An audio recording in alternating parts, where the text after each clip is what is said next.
नमस्कार, दिशाएं प्रोग्राम में आप सभी का बहुत बहुत स्वागत है। दोस्तों, जीवन में जब हम कोई मुश्किल काम अपने हाथ में ले लेते हैं और उसे निभा लेते हैं तो बड़ी ऊंचाइयों को हम हासिल हो जाते हैं। तो बात हम आज के प्रोग्राम में करेंगे करियर इन मैकेनिकल इंजीनियरिंग की। मैकेनिकल इंजीनियरिंग को आमतौर पर ये मानते हैं कि मुश्किल ब्रांच, एक टफ ब्रांच है। इस बात में कितनी सच्चाई है, इस टफनेस को कितनी ईज़ के साथ हम निभा सकते हैं, इस बात को इस प्रोग्राम में जानेंगे। और हम स्वागत कर रहे हैं आज के एक्सपर्ट्स प्रोफेसर NK बाठिया साहब का, जो वर्तमान में विभाग अध्यक्ष हैं स्वामी केशवानंद इंस्टीट्यूट ऑफ टेक्नोलॉजी में और पूर्व में NITTR भोपाल यानी कि national institute of technical teachers and training and research में एज अ हेड और डायरेक्टर भी रह चुके हैं। सर, स्टूडियो में आपका बहुत बहुत स्वागत है। धन्यवाद। और हम स्वागत कर रहे हैं अपने दोस्तों का जो इंजीनियरिंग की अलग अलग ब्रांचेज में स्टडीज़ कर रहे हैं। आपका भी स्टूडियो में बहुत बहुत स्वागत है। हम शुरुआत करेंगे अपने प्रोग्राम की, उसके बाद में आप अपने सवाल हमारे एक्सपर्ट से डायरेक्टली पूछ सकते हैं। सर, सबसे पहला सवाल आता है कि मैकेनिकल इंजीनियरिंग है क्या, क्योंकि बहुत सारी ब्रांचेज हैं और बच्चा ये इस दोराहे पर खड़ा होता है कि मुझे ये भी अच्छा लग रहा है, ये भी अच्छा लग रहा है। और जैसा अक्सर हम करते हैं कि हमारे पड़ोसी ने ये ब्रांच ली थी, उसका करियर अच्छा बन गया है, तो इस तरह की दुविधा लोगों के मन में रहती है। तो मुझे लगता है कि अगर ये जाने कि मैकेनिकल इंजीनियरिंग क्या है तो उन्हें मदद मिलेगी। देखिए, मैकेनिकल इंजीनियरिंग जो ब्रांच है वैसे तो एवरग्रीन ब्रांच है।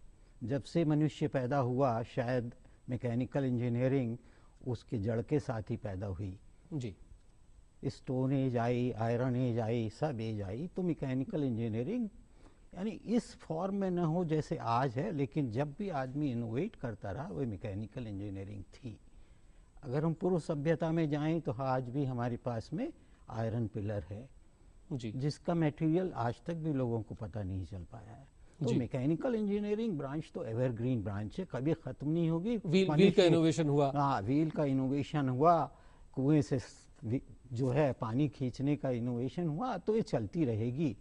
अब जब इसको एक ब्रांच के तरह से, एक डिसिप्लिन की तरह से सोचते हैं तो आज के संदर्भ में अगर हम सोचते हैं तो मैकेनिकल इंजीनियरिंग जो हम कहते हैं डिज़ाइन है, मैन्युफैक्चरिंग है, मेंटेनेंस है, ये जो चीज़ें हैं, इस तरह के चीज़ें जो हम कर सकते हैं मशीन्स के बारे में, इसको हम लोग आजकल मैकेनिकल इंजीनियरिंग कहते हैं।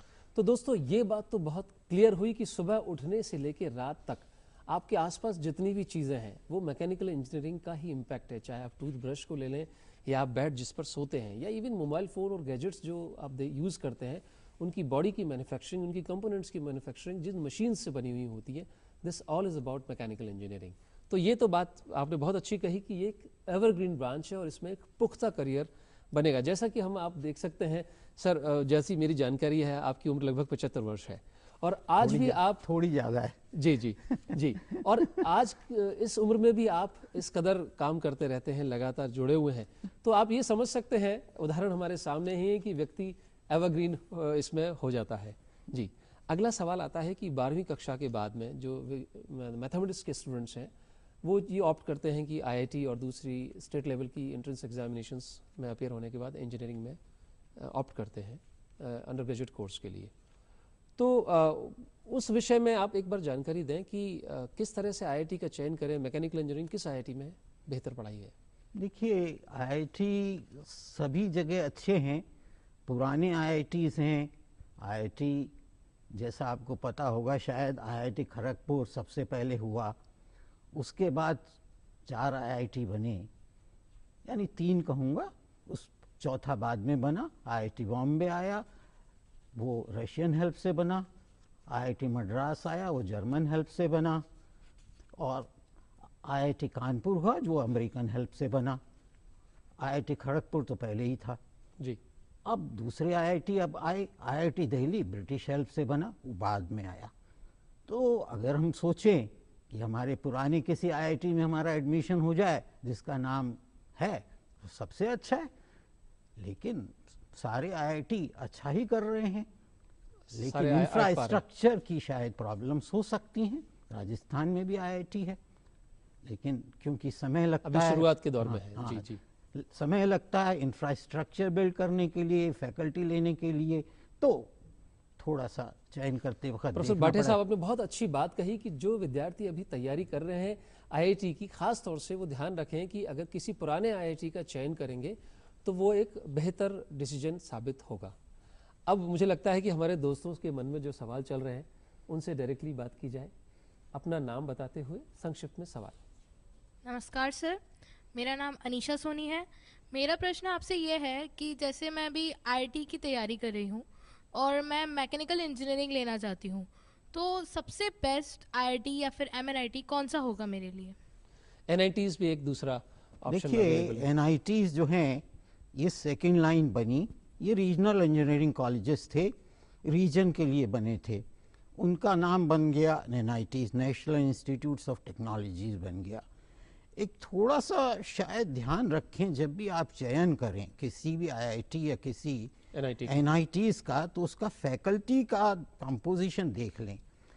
अगर आप मैकेनिकल इंजीनियरिंग ब्रांच में जा रहे हैं तो आप देख लें कि उसमें फैकल्टीज़ के क्या पेपर पब्लिश हुए हैं, किस ब्रांच में अगर आपका इंटरेस्ट है तो वो देख लें, यानी कितना काम वहाँ हो रहा है, उनकी लैबोरेटरी फैसिलिटीज़ के बारे में देख लें। पुराने आईआईटीज़ जो एस्टैब्लिश्ड हैं उनमें कोई प्रॉब्लम नहीं है, उनके कल्चर के बारे में भी अगर जान लें तो बहुत ही अच्छा है। हो सकता है किसी एनआईटी और किसी आईआईटी का कल्चर ऐसा हो जो बड़ा क्लोज टाइप हो तो उसको न चूज़ करें, जरा ओपन टाइप का कल्चर हो तो उसको चूज़ करें। यानी इस तरह की बातें आजकल इंटरनेट जब अवेलेबल है तो बहुत ही सुविधाजनक है कि हम मालूम कर सकते हैं कि क्या हो रहा है किस जगह पर। तो मेरी समझ से चयन करते वक्त इस बात का कर लें आप, तो शायद आप बेटर चॉइस करेंगी। जी, प्रोफेसर साहब ने बहुत अच्छी बात कही कि इंटरनेट पर आप जाएं, कॉलेज की वेबसाइट्स देखें, वहाँ के फैकल्टी का प्रोफाइल देखें, और वर्चुअल टूर की सुविधा भी आजकल अवेलेबल है। आप हर इंस्टीट्यूशन अपनी लेबोरेटरीज़ की वीडियोस बना करके वहाँ पोस्ट करते हैं, उन सुविधा का लाभ लें। और आसपास अगर जाना कहीं संभव हो तो आप एक दो इंस्टीट्यूशन ज़रूर विजिट करें। जब हमारे अल्टीमेटली हमारे करियर और जीवन का सवाल है, तो इसके लिए ज़रूर बेहतर होगा कि आप एक दो इंस्टीट्यूशंस में पर्सनली जाकर विजिट कर लें, अपने बेसिक होमवर्क करने के बाद, वेबसाइट्स से डेटा कलेक्ट करने के बाद में। जी, अगला सवाल हम। हेलो सर, मेरा नाम रंजन कुमार है। मैं मैकेनिकल ब्रांच से इंजीनियरिंग कर रहा हूँ। सर, मेरा सवाल है कि पढ़ाई करते दौरान हमें किन बातों पर ज़्यादा विशेष ध्यान देना चाहिए ताकि हम अपने लाइफ को मैकेनिकल ब्रांच से ज़्यादा अच्छे से जोड़ सके और अपने लाइफ को और अच्छा बना सके? जी, बीज होना काफ़ी नहीं है, बीज की बाद में जो उसकी नरिशमेंट है, जिस तरह से केयर करनी है, वो बहुत अच्छा सवाल पूछा। अब काफ़ी जागरूक विद्यार्थी हैं, अक्सर सोचते हैं एडमिशन हो गया अब तो बन ही जाएंगे। जी, देखिए, एडमिशन होना एक बात है, परफॉर्म करना दूसरी बात है।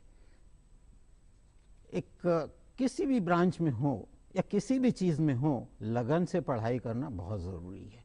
जी, पहले दिन से अगर आप पढ़ाई करते हैं और ध्यान देते हैं क्लासेस में क्या हो रहा है, लेबोरेटरीज में क्या हो रहा है, काम करने की कोशिश करते हैं, तो आदमी का फेल्यूर नहीं होता है, आदमी सक्सेस ही होती है। सक्सेस के लिए ये बहुत ज़रूरी है कि हम काम करें, देखें, पढ़ें, लिखें। पढ़ाई आपका अगर सब्जेक्ट है जिसमें आप करना है तो पहले ही दिन से पढ़ना चाहिए। अगर नहीं करेंगे तो रास्ते में रुक जाएंगे, फिर मुश्किल होगी, कैरियर में भी प्रॉब्लम्स होंगी। इसलिए मैं तो यही कहूँगा कि अपना ध्यान लगाएं। मुश्किल होती है तो आपके टीचर्स हैं ना, उनसे पूछिए। कोई भी टीचर अगर वो रियली टीचर है तो कभी भी आपकी डिफ़िकल्टी के सॉल्व करने के लिए बिल्कुल भी कभी भी हेजिटेट नहीं करेगा, हरदम हेल्प करेगा। जी, तो बड़े साहब ने बहुत अच्छी बात की। आजकल विद्यार्थियों में एक चलन बन गया है कि अंत में पढ़ लेंगे, पासबुक से पढ़ लेंगे, शॉर्ट नोट्स, शॉर्टकट की एक एटीट्यूड आजकल डेवलप हो गया है। तो दोस्तों, अगर आपको पुख्ता सक्सेस चाहिए, अपने जीवन में आगे तक जाना चाहते हैं, तो पहला मंत्र है लगन से करें, पहले दिन से पूरी तैयारी करें। जो मेंटल फ्रेम आपका प्रिपरेशन लीव में होता है, परीक्षा के एक हफ्ते पहले होता है, वो डे 1 से वो फ्रेम लेके चलें।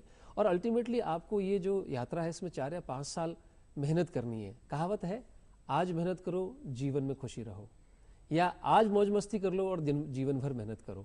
चॉइस आपकी है, तो शुरुआत से ही मेहनत करनी चाहिए और there is no shortcut for success. अगला सवाल।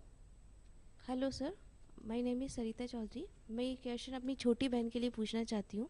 वो मैकेनिकल इंजन कर रही है, तो उसके लिए एज ए फीमेल मैकेनिकल में क्या स्कोप हो सकता है? जी, देखिए, ये मेल फीमेल में स्कोप मेरे हिसाब से सबके लिए स्कोप है, चाहे वो फीमेल हो या मेल हो। ये कहते हैं कि मैकेनिकल इंजीनियरिंग जो है थोड़ी सी क्लिष्ट ब्रांच है, लड़कियों के लिए नहीं है। अगर मैं अपना ही उदाहरण लूँ तो मैं इंजीनियरिंग कॉलेज में 15.5 साल की उम्र में चला गया था। अब बड़ा मुश्किल है, बड़ी दिक्कत होती थी। आज की मैकेनिकल इंजीनियरिंग से उस समय की मैकेनिकल इंजीनियरिंग ज़्यादा क्लिष्ट थी। वर्कशॉप में हमको पहले ही दिन से चिपिंग का टास्क दे दिया था, चिपिंग करनी है, यानी ये हथौड़ा हाथ में होता था और नीचे देखना होता था। हमारे इंस्ट्रक्टर बोलते थे कि ऐसा मत करो, यहाँ मत देखो, नीचे देखो, लेकिन देखना तो दिखता तो यही था। और यहाँ पे जब हम कॉलेज से लौट के आते थे तो ये सब खून से लप्त होता था। तो अब तो ये सब खत्म है, चिपिंग तो हट गई। अब क्यों हटी मैं नहीं जानता, हमने तो कष्ट झेला है। तो वर्तमान परिस्थिति में अब इस स्थिति में हमारे साथ लड़कियां नहीं थी, आज लड़कियां भी पढ़ रही हैं और मेरे हिसाब से इस तरह की मुश्किलें नहीं हैं जैसा आप बयान करती हैं। ये ज़रूर है कि जब भी हम किसी उसमें जाते हैं तो हम ये ज़रूर देखते हैं कि वहाँ लड़कियां हैं कि नहीं। कभी कभी अकेली लड़की भी होती है, लेकिन आजकल की लड़कियां स्मार्ट होती है।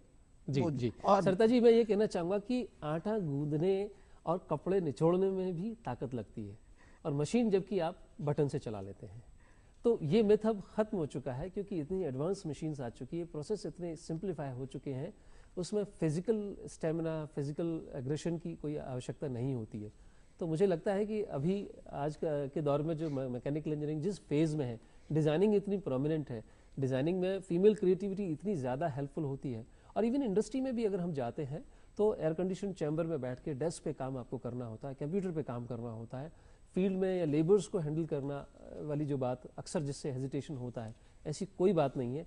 मैं तो बल्कि कहूँगा भट्टे साहब कि आज के दौर में अगर मैकेनिकल इंजीनियरिंग में अगर गर्ल स्टूडेंट्स हैं तो इंडस्ट्री में उन्हें प्रेफरेंस मिलेगा।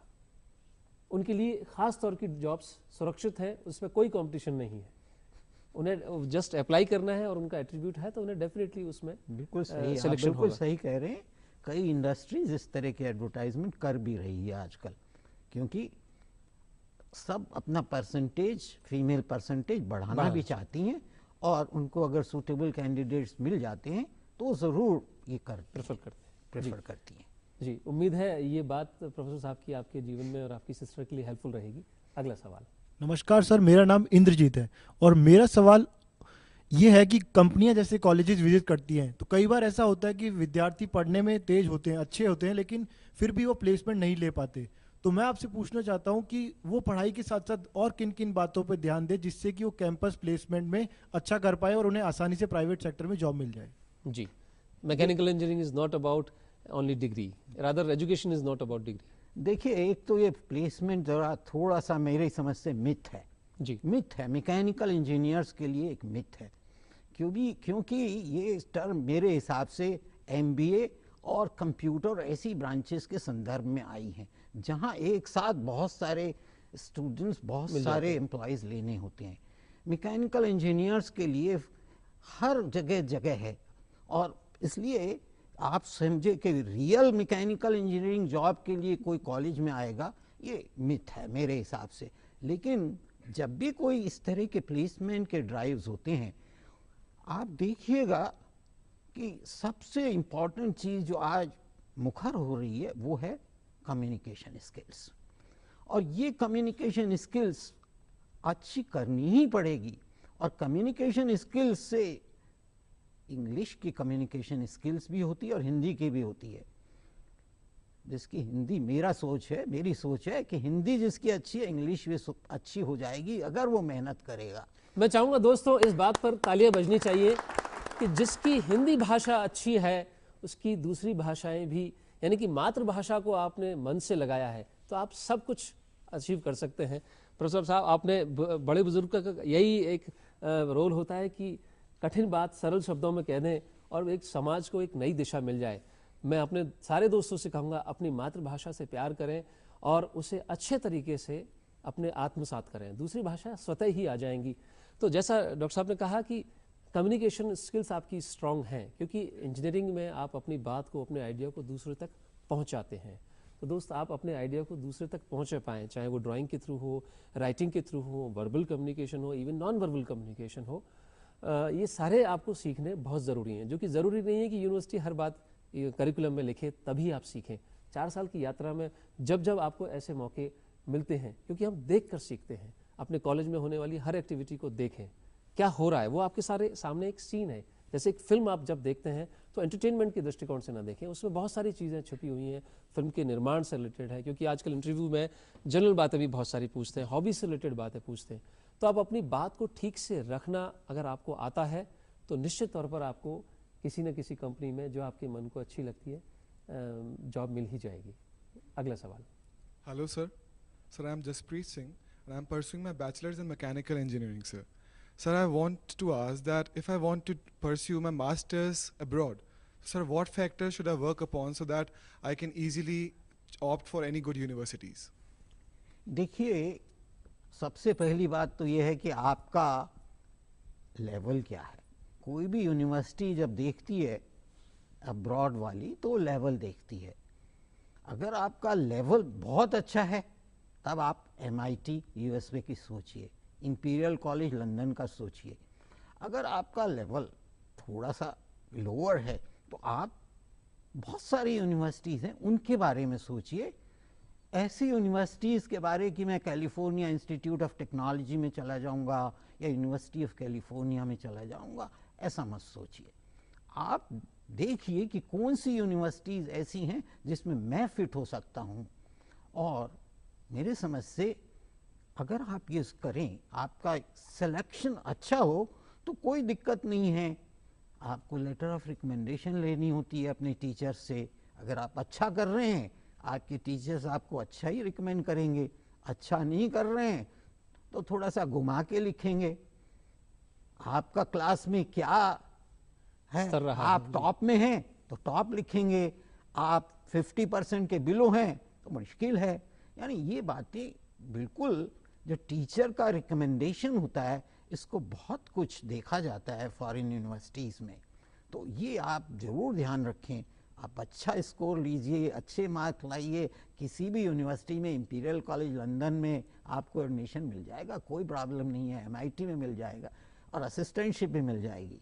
जी, तो सबसे पहली आवश्यकता है अपने आप को ठीक से, ईमानदारी से असेस करना कि आपका स्केल कहाँ पर आता है।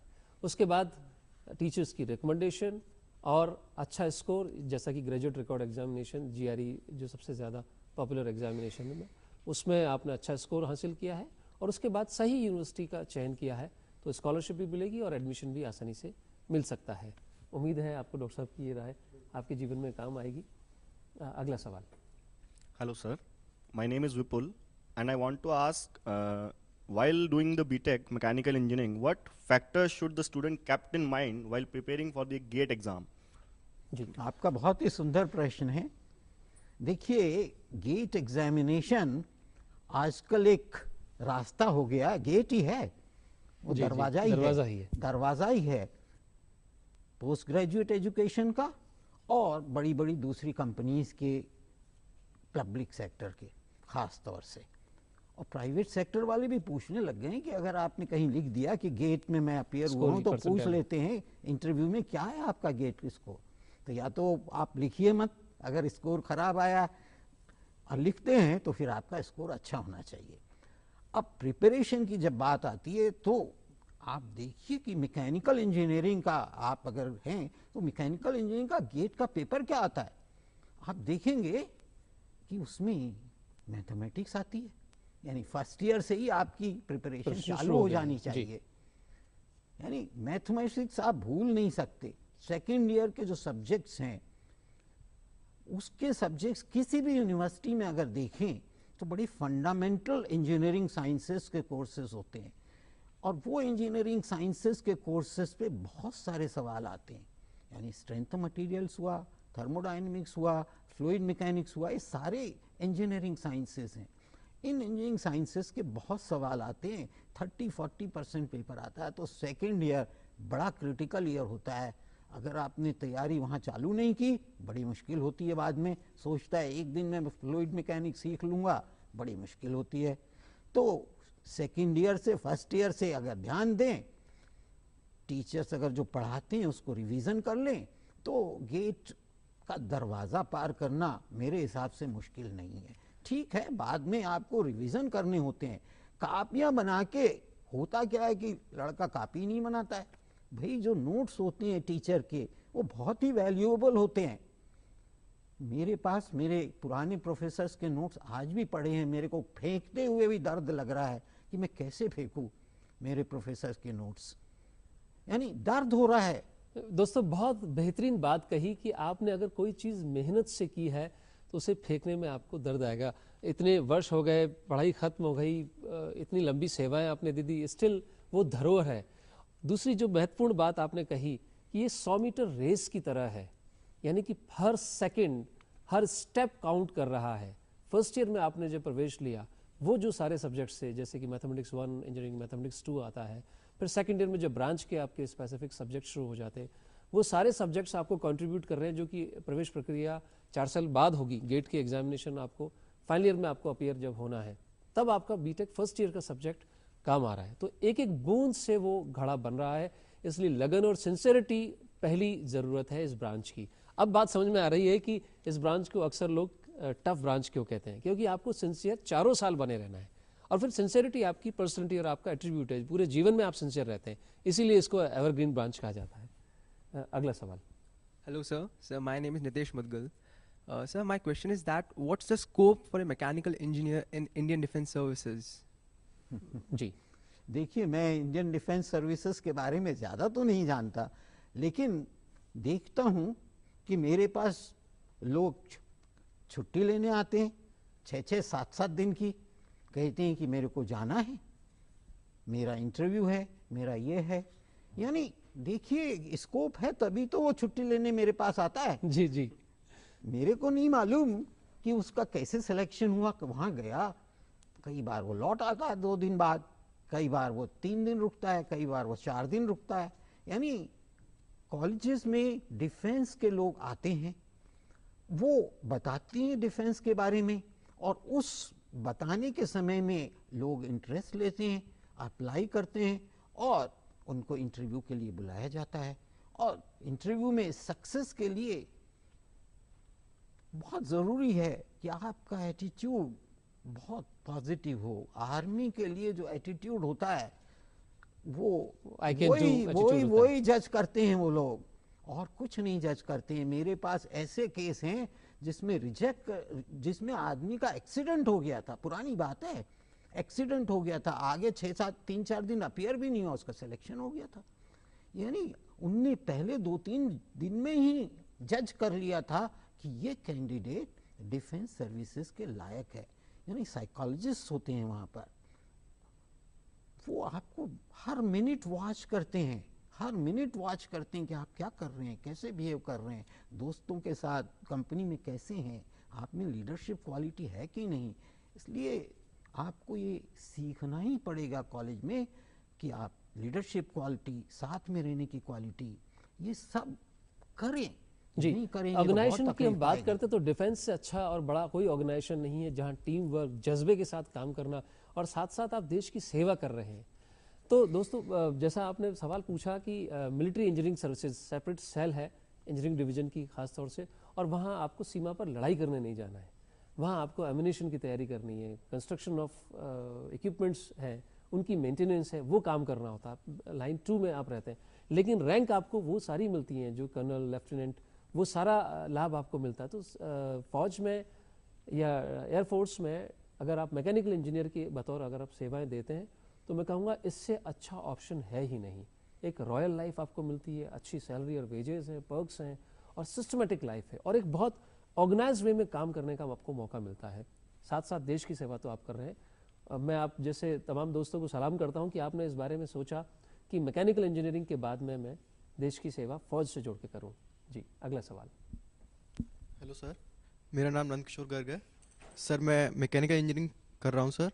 तो सर मेरा एक क्वेश्चन है सर आपसे। अगर मैं मैकेनिकल इंजीनियरिंग करने के बाद सर मैं अगर एमबीए करना चाहता हूँ, तो जो भी नॉलेज मैंने गेन की है सर अपने गोल्डन ईयर्स, जो 4 गोल्डन ईयर्स हैं सर, वो मेरे लिए आगे क्या काम आएगी अगर मैं एमबीए करूँ सर बीटेक के बाद? तो सर बहुत ही अच्छा सुंदर सा प्रश्न है। देखिए, एमबीए अगर आप आज के परिप्रेक्ष्य में देखें और आईआईएम वगैरह देखें, अगर टॉप इंस्टीट्यूशंस देखें, तो आपको लगेगा कि एडमिशन्स किसका हो रहा है। एडमिशन्स किनका हो रहा है? ज़्यादा एडमिशन्स इंजीनियर्स के हो रहे हैं। आजकल वो इंजीनियर्स के एडमिशन को कम करने के लिए कई फार्मूले लगा रहे हैं। जी बिल्कुल, कई फार्मूले लगा रहे हैं जिससे इंजीनियर्स का एडमिशन कम हो जाए। तो यानी एडमिशन अगर आपने अच्छी तरीके से आईआईएम वगैरह के लिए प्रिपरेशन की है और दूसरे मैनेजमेंट इंस्टीट्यूशंस के लिए प्रिपरेशन की है, तो आपका एडमिशन हो जाएगा। और अच्छे इंस्टीट्यूशन से अगर आपने एमबीए की है तो निश्चित तौर पे आपके सामने बहुत एवेन्यू है। Mechanical engineering plus management degree बहुत ही बढ़िया ऑप्शन है। आप देखेंगे आपको बहुत अपॉर्चुनिटीज मिलेंगी, क्योंकि आपके लिए इंटरडिसिप्लिनरी ऑप्शंस बहुत सारे खुल जाएंगे। हो सकता है सॉफ्टवेयर कंपनी हो सकता है इलेक्ट्रॉनिक मैन्युफैक्चरिंग कंपनी हो, वहाँ पर भी जो मैनेजमेंट की जो पोस्ट होती हैं वो मैकेनिकल इंजीनियर्स प्रेफर किए जाते हैं। उसकी खास वजह ये है कि एक तो हाथ से काम करने की आदत होती है, टीम वर्क में काम करने की आदत होती है, लीडरशिप स्किल्स बहुत अच्छी होती हैं जो एक अच्छे मैनेजर के लिए ज़रूरी है, अच्छे प्लानर के लिए ज़रूरी है।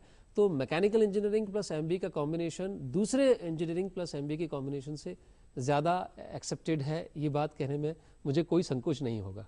जी, उम्मीद है आपको ये सलाह काम आएगी। अगला सवाल। Hello sir, my name is Mohammad Sultan Adim. I am a mechanical engineering student. Sir, I want to pursue my further career in the field of mechanical product design. So sir, how I can improve my design skills and how I can commercialize the products to the market level? आपका नाम बताएं।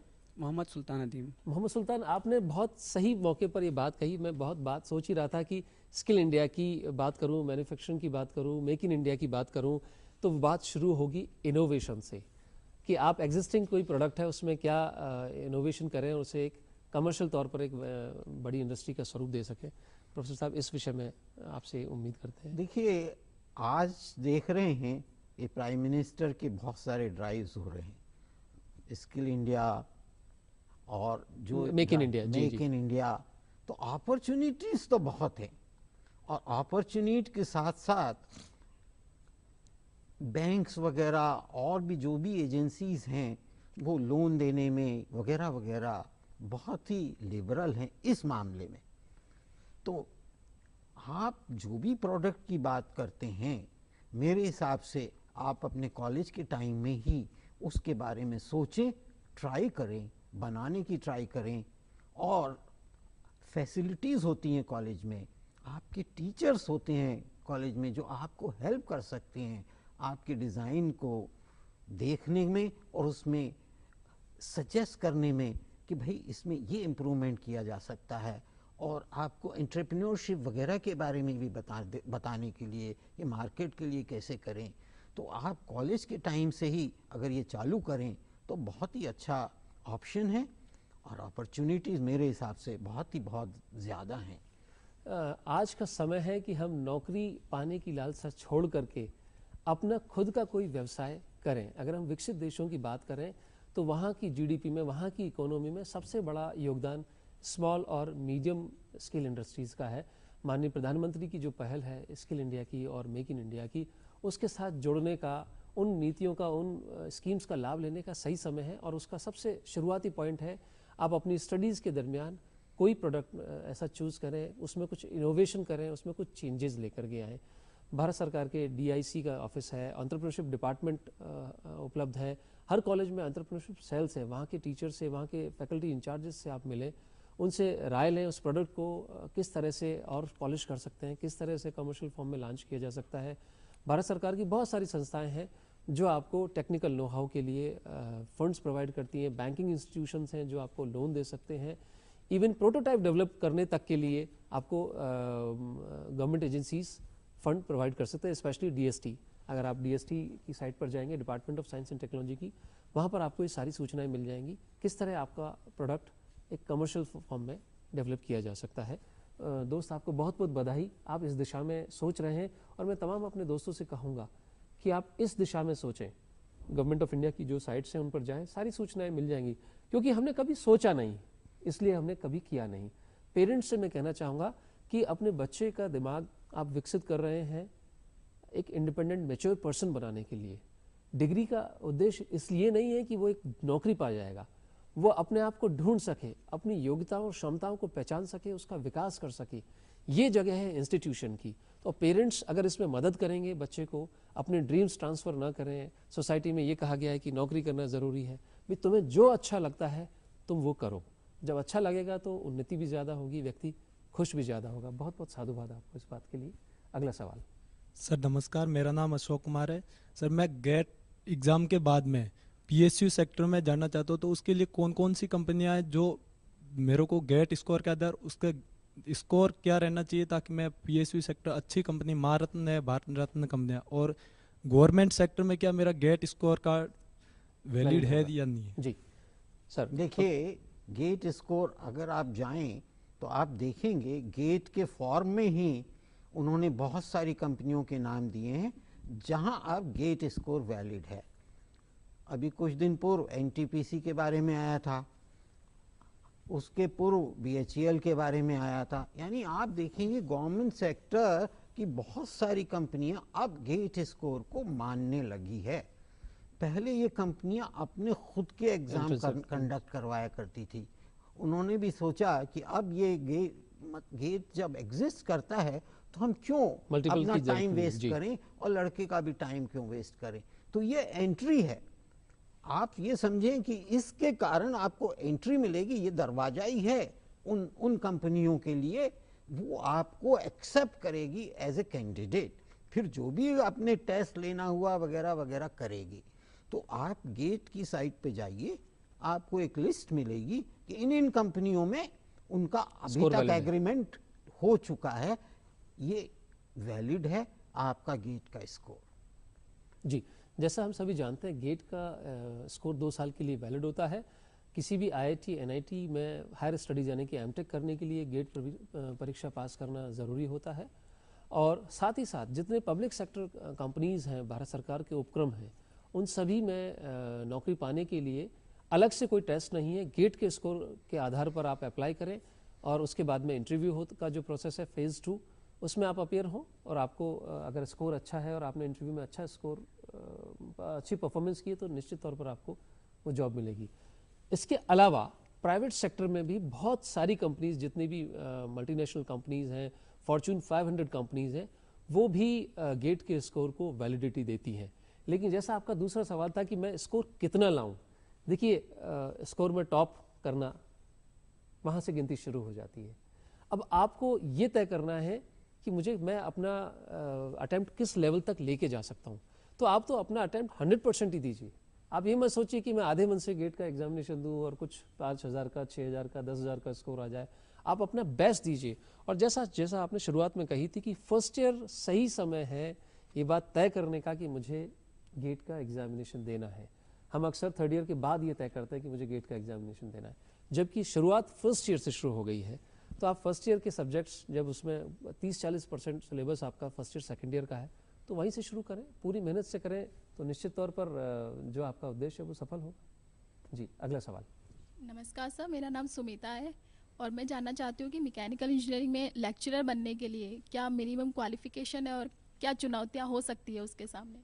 जी, सबसे favourite profession है girls के लिए teaching profession, और बहुत अच्छे से पढ़ा भी पाती हैं। ईश्वर ने उनको एक खास योग्यता दी है कि समझाने का काम जो है वो माँ बहुत अच्छे से कर पाती है पिता की बनिस्बत। तो क्लासरूम में जब फीमेल टीचर पढ़ाती है तो पढ़ाई जल्दी समझ में आती है, ऐसा कुछ साइकोलॉजिकल है। देखिए, मैं इसके बारे में तो ज़्यादा नहीं कहना चाहूँगा क्योंकि मेरे पास तो फीमेल और मेल दोनों तरह के टीचर्स होते हैं। जी जी। तो आपका कहना ठीक है, यानी फीमेल टीचर्स होते हैं तो लड़के डिसिप्लिन तो ज़रूर रहते हैं। जी जी। क्योंकि आजकल लोग जो कहते हैं कि लड़के इनडिसिप्लिन हैं, ये हैं, फीमेल टीचर्स की क्लासेस में ज़्यादा डिसिप्लिन रहते हैं, वेल बिहेव्ड रहते हैं जी। और जहाँ तक आपका प्रश्न है सुमिता जी, ये है कि अब ज़माना सिर्फ बीटेक या बैचलर्स डिग्री का नहीं रहा। बिना एमटेक के अब टीचिंग प्रोफेशन में एंट्री नहीं है, यानी आपको एमटेक तो करना ही पड़ेगा एंट्री के लिए। अच्छे इंस्टीट्यूशन से करती हैं तो बहुत अच्छा है, आपको अच्छे इंस्टीट्यूशन में नौकरी मिलेगी। अगर आप अच्छे इंस्टीट्यूशन से नहीं करती हैं तो आपको सेकंड क्लास इंस्टीट्यूशन में नौकरी मिल जाएगी, क्योंकि उनको भी फॉर्मेलिटी पूरी करनी होती है कि हमारे यहाँ एमटेक टीचर्स हैं जी। लेकिन एमटेक सफिशिएंट नहीं है आगे बढ़ने के लिए। आज पीएचडी चाहिए आगे बढ़ने के लिए, बिना पीएचडी के बिना आगे आदमी नहीं बढ़ सकता। यानी आगे बढ़ना है तो पीएचडी करना ही पड़ेगा। आप स्टैटिक रहना चाहते हैं तो एमटेक तक करें और किसी भी कॉलेज में घुस जाएं, फैकल्टी बन जाएं, लेकिन आगे बढ़ना है, आपको प्रोफेसर बनना है, एसोसिएट प्रोफेसर बनना है, या हेड ऑफ द डिपार्टमेंट बनना है, या डायरेक्टर बनना है, तो आपको पहले पीएचडी करनी ही पड़ेगी। आप देखिए minimum qualification head of the department PhD है कि नहीं, ये प्रश्न पूछा जाता है एआईसीटी जी, जो भी स्टैट्यूटरी बॉडीज हैं। हाँ, इतनी स्टैट्यूटरी इवन मैं कहूँगा बॉडीज कि आईआईटीज या एनआईटीज में अगर आपको लेक्चरर के बतौर ज्वाइन करना है तो शुरुआती क्वालिफिकेशन, मिनिमम क्वालिफिकेशन पीएचडी है, even to become assistant professor. तो ये मान के चलिए कि ये टीचिंग की यात्रा की शुरुआत पीएचडी के बाद होगी। तो आप जैसा सर ने कहा कि आप समझौता करते रहेंगे, फिर अगर आप सिर्फ एमटेक तक की बात सोचेंगे, पीएचडी करना ज़रूरी है। जैसा कि अब माननीय प्रधानमंत्री जी भी कह रहे हैं कि रिसर्च हमारे यहाँ होनी चाहिए, रिसर्च और पीएचडी एक दूसरे के साथ हाथों हाथ जुड़े हुए हैं। इस विषय पर सर मैं आपसे निवेदन करूंगा कि कुछ प्रकाश डालें। देखिए, रिसर्च और पीएचडी बिल्कुल जुड़े हुए हैं, और अगर हम रिसर्च के बारे में सोचें और कम्पिटिटिव वर्ल्ड में जहाँ रहते हैं हम इस वक्त, तो रिसर्च दो तरह की हो सकती है। एक रिसर्च होती है जो पेपर पब्लिश करने के लिए बहुत ज़रूरी होती है, यानी जनरली देखा गया है उस रिसर्च में मैथमेटिकल फॉर्मुलेशंस होते हैं, मैथमेटिकल चीज़ें होती है, और डेवलपमेंट के बारे में थोड़ा सा कम सोचा जाता है। उस रिसर्च की एप्लीकेशन के बारे में कम सोचा जाता है। अब जब प्रधानमंत्री जी ये कह रहे हैं कि रिसर्च के बारे में, तो मेरे हिसाब से अब ओरिएंटेशन भी रिसर्च में बढ़ना चाहिए, यानी R&D साथ साथ चलते हैं, रिसर्च एंड डेवलपमेंट। अगर हम कोई डेवलपमेंटल प्रोजेक्ट लेते हैं और उसमें हम काम करते हैं और उसमें कुछ जो पीएचडी वगैरह की रिक्वायरमेंट्स हैं वो पूरा कर लेते हैं, तो वो रिसर्च वैलिड हो जाती है पीएचडी के लिए। तो प्रधानमंत्री जो सोच रहे हैं वो और पीएचडी की डिग्री दोनों साथ चल सकती हैं। प्योर रिसर्च की जिसकी बात पहले ज़्यादा हुआ करती थी, उसमें थोड़ा सा डेवलपमेंट वाला जो एंगल थोड़ा सा मिसिंग था, थोड़ा सा मिसिंग होता था। क्योंकि अगर जब कोई एग्जामिनेशन होता था तो ये पूछा जाता था आपने जो काम किया इसकी एप्लीकेशन क्या, तो कैंडिडेट थोड़ा सा घबरा जाता था कि एप्लीकेशन तो शायद दिखती नहीं थी, हिडन तो जरूर होती थी, दिखती नहीं। जी, समय की कुछ कमी है सर। मैं दोस्तों से यही कहूँगा, जो लोग भी रिसर्च में अपना करियर बनाना चाहते हैं उसको एप्लीकेशन के साथ जोड़ें, न केवल एक डिग्री के बतौर या एक मैथमेटिकल फार्मूला आपने डेवलप किया, जब तक उसका एप्लीकेशन नहीं होगा उस डिग्री का कोई मकसद सामने नहीं आ पाएगा। उम्मीद है आज हमने इतनी सारी अलग अलग मुद्दों पर जो चर्चाएं की आपके जीवन में कुछ नया कर पाएंगी। दूरदर्शन का लगातार प्रयास आपके जीवन को दिशा देने का लगातार जारी रहेगा। आज के लिए बस इतना ही। आप सभी हमारे स्टूडियो में मौजूद आए, बहुत बहुत धन्यवाद। डॉक्टर साहब स्पेशली आपका बहुत बहुत धन्यवाद, अपने व्यस्त शेड्यूल में से आपने हम लोगों के साथ समय शेयर किया। अगले हफ्ते फिर मिलेंगे, तब तक के लिए